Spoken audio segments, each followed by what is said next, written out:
It's post Chiefs and Bills game, and you are not seeing me crash out because the Bills won. 5.6, proving triangle congruency. With angles. Last time in 5.3 and 5.5, we were doing proving triangle congruency with sides. Keyword today is angles. We're going to be working with angles today. And we're going to be learning the last few properties that can help us with proving congruency. The first one being theorem 5.10. And this is the angle, side, angle, the ASA Congruence theorem. This is a mouthful. Let me tell you. If two angles and the included side of one triangle is congruent to two angles and the included side of a different triangle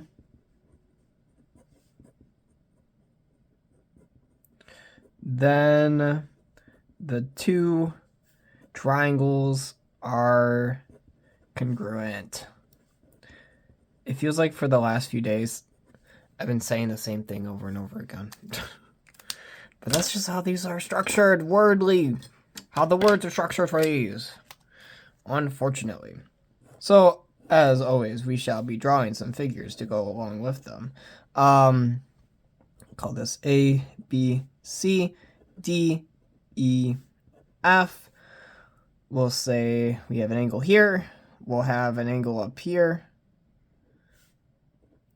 Angles right there.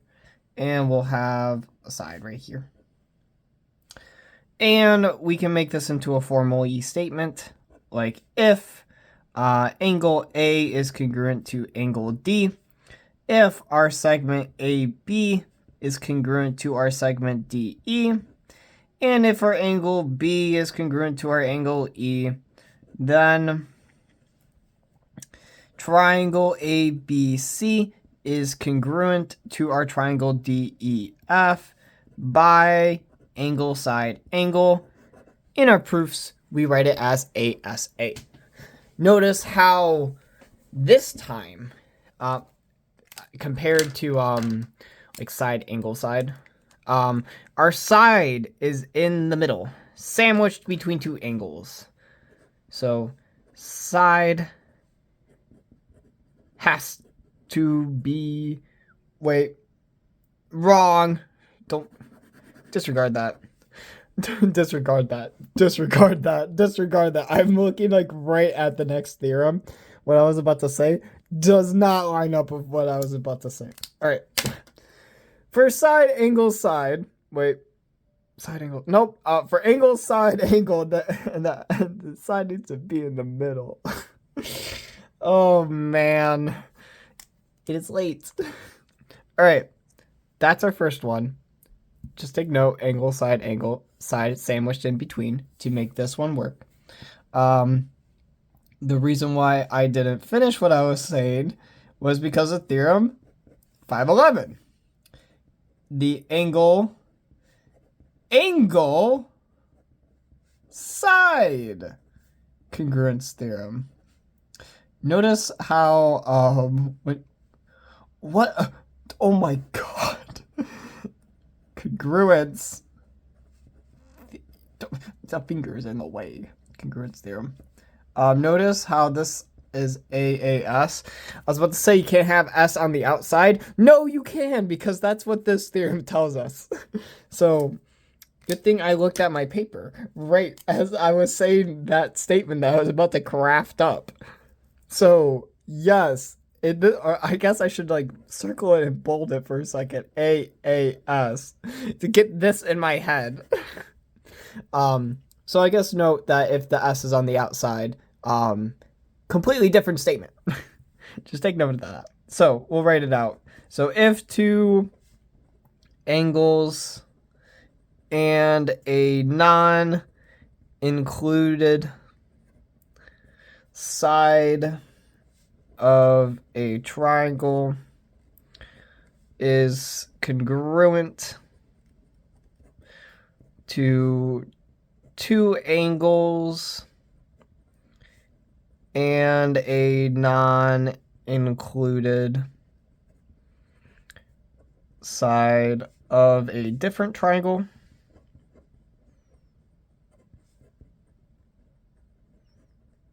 then the two triangles are congruent.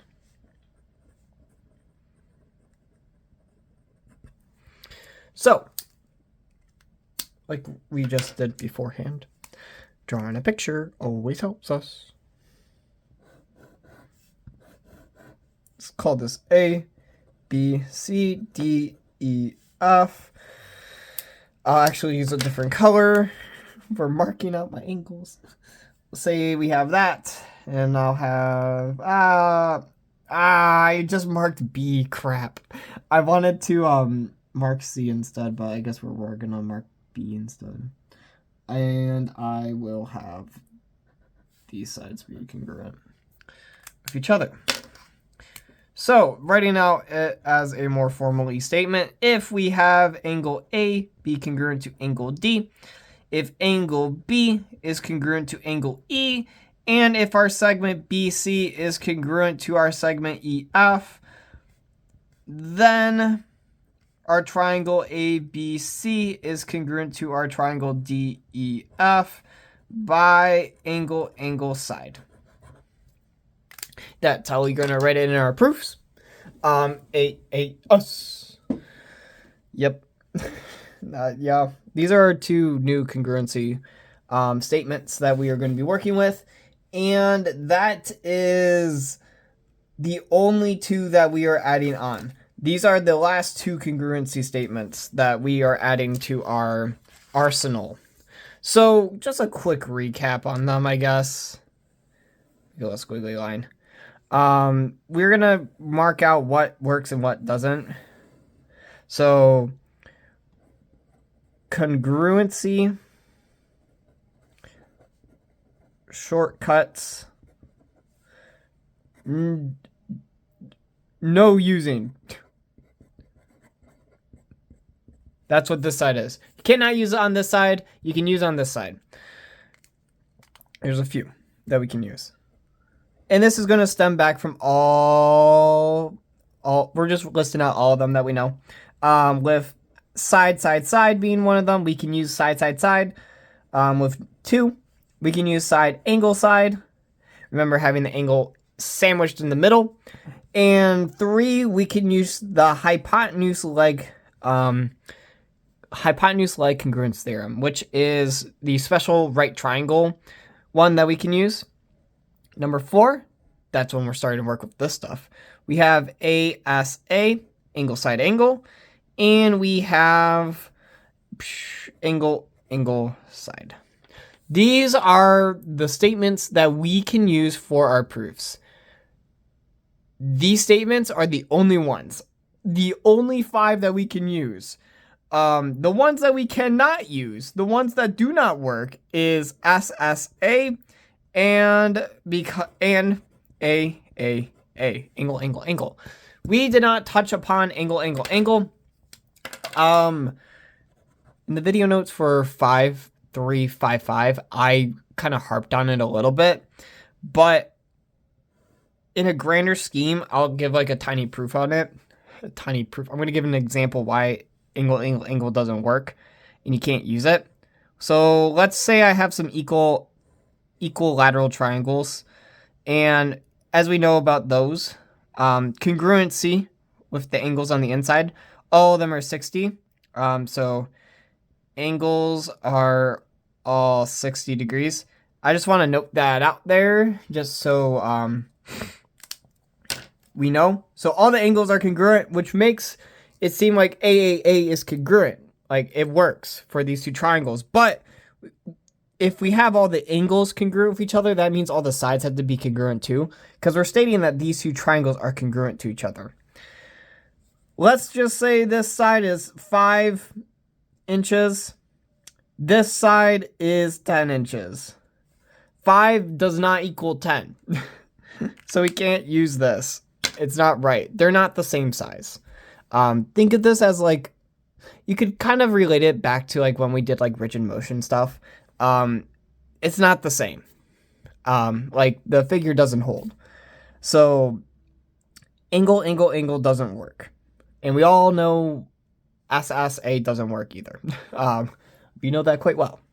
But these two we cannot use in any proofs. These 5, side, angle, side, hypotenuse leg, angle, and angle, side, we can use in proofs, and these are the ones that we'll be practicing today with and tomorrow with. So get used to seeing these. Yay! Speaking of practice, we are going to do some practice. Oh, would you look at that? We're gonna do practice in math. Oh my gosh. We're gonna write out some. I'm gonna draw some examples. You will have your examples already, and we're going to prove if these triangles are congruent. That's our goal. So I'm gonna have A. There's 3 examples for this. So we have A, and I'm going to draw out some triangles to help me. And I have F, E, G, D, and H. And for this, I have these right angles right here, and I have that these two sides are congruent with each other. That's my A. Can I work with this? Can I figure out if these are congruent with each other? Yes. And this is why I made you guys do a warm-up today about angles and relations, because they're coming up. Take a look at this figure, and what do you notice? Is there something that we can point out that's like very like, oh, wait a second, this looks a little familiar. Actually, this looks a little familiar. As in, we have G being a vertical angle on both triangles, so we can say that we can say, oh my god, we have vertical angles. Gotta lock in. We have vertical angles, which means that we have angle DGH being congruent to angle EGF. This makes us able to prove triangle congruency. In the fact that this is, I guess I'll just write everything out, whatever. We have angle E congruent to angle H. These are right angles. So good. And then we have segment DG being congruent to GF. This is a side. And this is an angle, and this is an angle. And looking at how it's structured out, we have angle, side. So this means I can write yes. Exclamation point, yes. Triangle DGH is congruent to triangle FGE by angle, side. Now, I wrote it out as angle, side. I could have put in that side right there, but I have to look at my figure in order to actually notice it. So I have angle, side. Angle, side, angle doesn't work. But looking at my figure, angle, side. It's just how I written it out. It works nicely for me. All right, so we got another example. B. I have this triangle right here. And we have some congruent marks right here. And I have Q. We have R, M, and P. So this is all I have for this. But remembering your properties that you've learned in unit earlier, 5.4, we can start building stuff out and actually using some properties that we should be used to by now from 5.3 and 5.5. Anyways, make your pathways. Oh, I can make a pathway to the opposite angle from segment PQ. I get to R. I can make a pathway over here. I get to P. What are these? Base angles. We've worked with them already before. This is an isosceles triangle. Cool. So we have angles here. So we have a side. We have angles. We need to find something else. Guess what's available to us? We have. I gotta use a different color. We have QM. What's so special about segment QM? Well, it's reflexive. I spelled reflexive wrong. Which means that segment QM is congruent to itself. Which, listing out everything that we have, we also have the fact that PQ is congruent to QR. And we have angle P is congruent to angle R. What do I have when I list everything out in like what I see? I have a side angle, and following my list, I have a side angle. So remembering on our little cheat sheet that we made, side angle doesn't work. So I can write no. Triangle, I guess I'll do QPM is not congruent to triangle QRM. And I'll put a big old red X between this.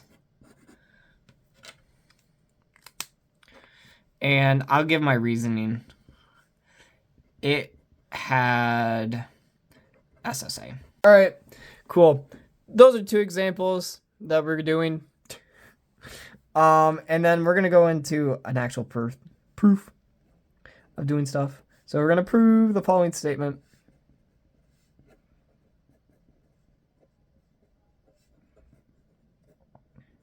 And I'm going to give a given, or I'm going to write a given. I'm going to give us that DH, the segment is parallel to FG, and that the segment DE is congruent to the segment EG. And I want to prove that the triangle DEH is congruent to the triangle GEF. That's my goal. Let's draw the figure to hopefully help us with this proof. I have F right here, G, E, H, and D. I know that these are parallel with each other and that DE is congruent right there. All right, let's get started. Before we do anything, I'm not even going to write the two-column proof yet. Let's figure out what we're even working with. We have sides already, so that's cool. One thing that I want you guys to kind of pick up on is parallel lines, just like being here and noticing them. Once we see parallel lines, we got to start looking for the transversal, which is this line right here, DG. So I'm going to note that the segment DG is the transversal. Why is it important to figure out the transversal?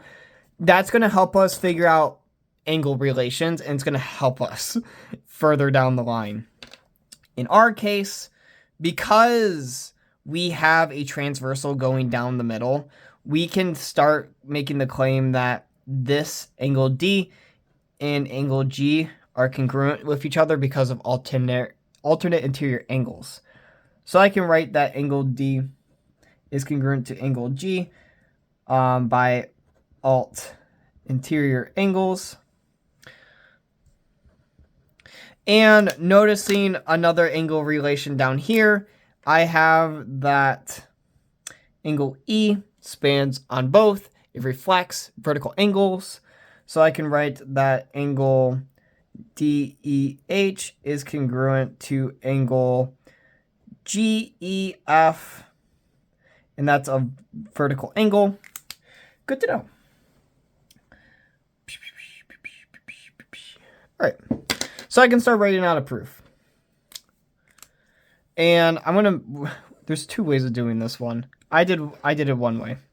So I'm gonna write out my given first. So I'm gonna write, I guess I'll do it in black first. We'll do DH is parallel to FG. That's given to me. And with this information up here, I was able to find that angle D was congruent to angle G because of alternate interior angles. I should also just write the other given. DE is congruent to EG. And that was given to me. I have it laid out differently than what I have in my notes. Is what I'm getting at. We can write that angle DEH is congruent to angle GEF, and this is because of vertical angles. And that means for our final step, we can say that these triangles are congruent to each other. So DEH is congruent to triangle DEF.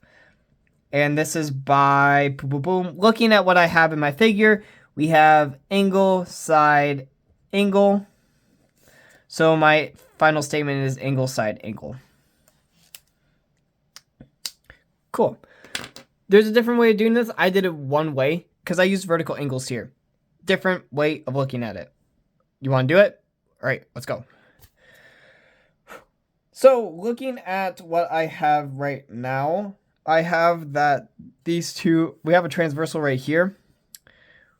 FH can also be a transversal. If we look at it from a different perspective, because we still have, because GF is parallel to F to HD, we can think of this as a transversal as well of segment FH. FH is a transversal. And that means we can actually do this a different way. We can actually put another set of angles right here, saying that angle H is congruent to angle F. So I'd make a star right here.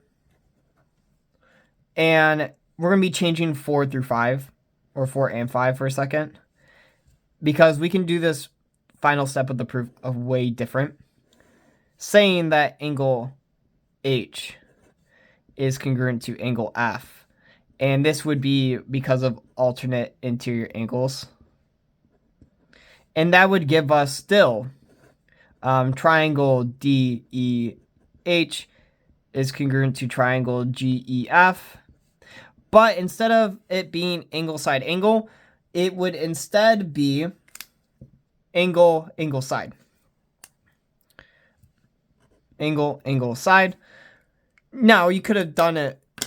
This is a completely different way. This was saying that I'm replacing steps.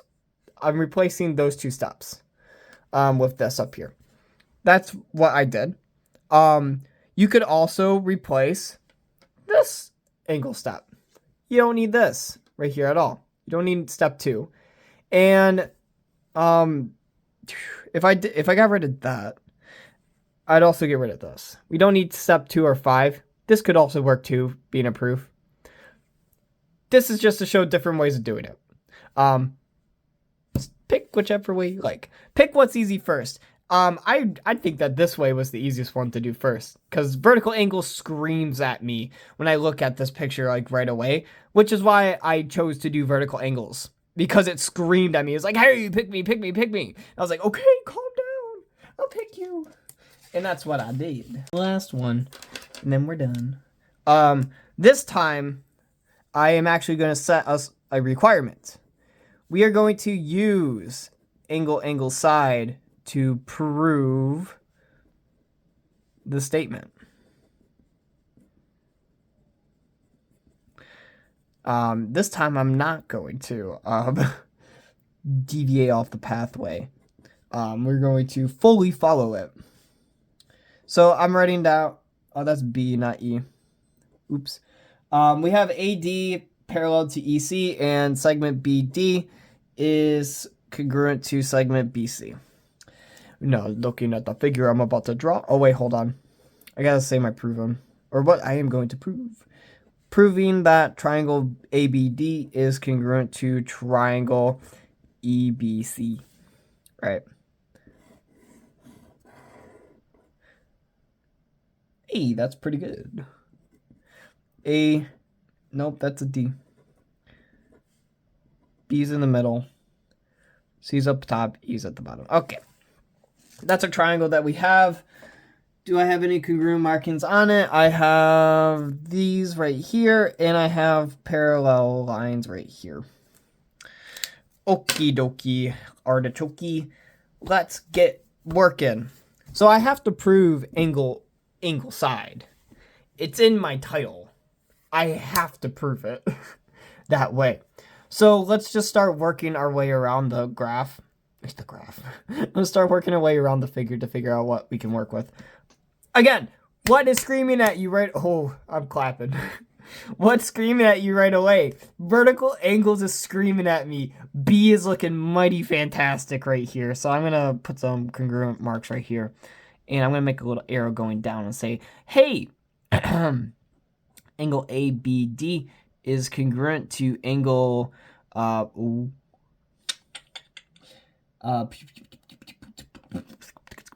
EBC. And that's because of vertical angles. I'm going to write it as VA for this case. So you can write that. So this can also go one of two ways. Like last time, transversals can be either way. We can have a transversal go from D to C or from A to E. I'm only going to pick one, and I'm only going to show one. But if you pick the transversal from D to C, that's fine. That's okay. I'm going to pick the one from A to E because that's what's in my notes. So I'm going to mark that out. I'm going to say AE is a transversal. And that gives us angle A being congruent to angle E. And that was because of all interior angles. All right. If you didn't understand what I said about DC, if I did pick DC being my transversal, I'd get angle D is congruent to angle C by alternate interior angles. The only problem with picking this transversal is the fact that I get angle side angle when I have to use angle side. That's the reason why I can't use that. Not because of I picked AE instead for my notes. No, it's because you'd get the wrong statement you're about to prove, which I would mark wrong. I'd give you half credit because you didn't follow the directions. But it works. You can prove the triangle, but it's not what we're asking for. We're asking for angle side instead of angle side angle. That's why, making it clear. Anyways, we made our proof already in our figure. Now we just need to write it out. So, our given. AD is congruent. Nope. AD is parallel to EC. And that was given to us. And I'm going to write that angle BD. Nope. Segment BD is congruent to segment BC. That was also given to me. Number 3. I have that angle A is congruent to angle E by alternate interior angles. And I can now finish off my... Oh, nope. You cannot finish off your statement because you're missing one, which is that angle ABD is congruent to angle EBC by vertical angles.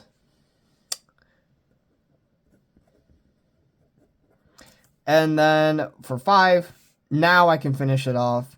I can state that triangle ABD is congruent to triangle EBC.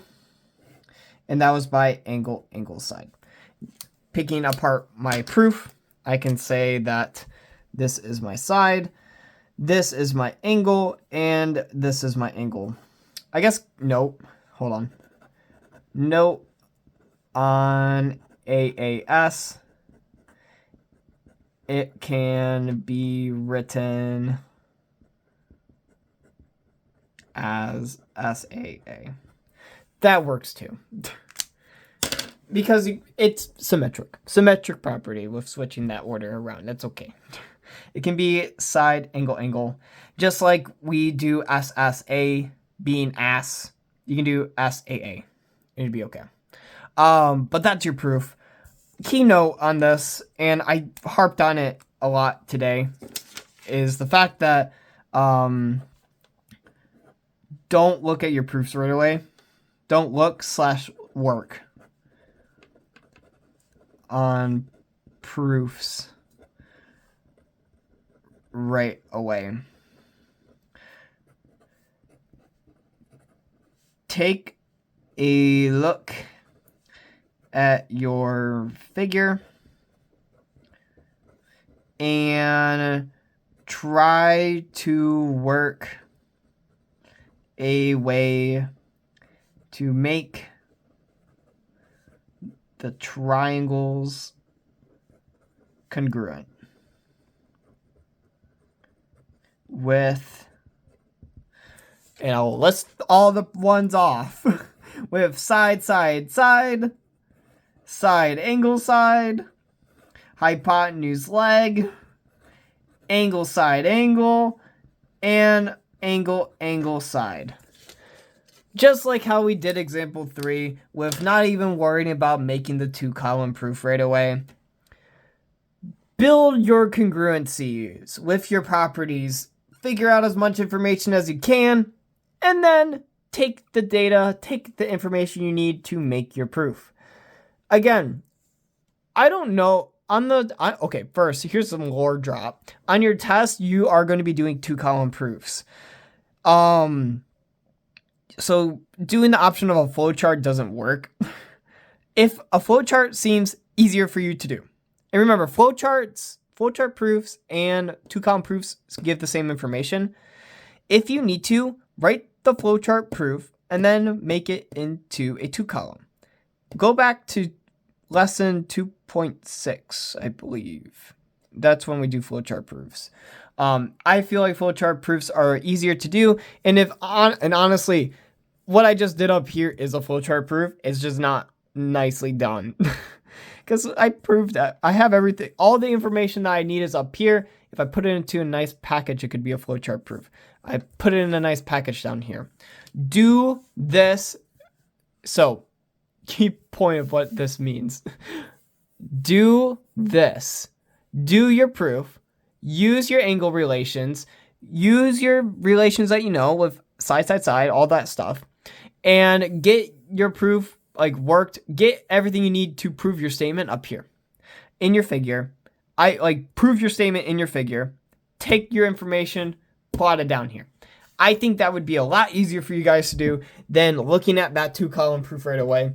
I feel like it would be a lot easier. We're going to try it on Tuesday. But that is all. I'm so happy that the Bills won. It made my day. It feels like Christmas.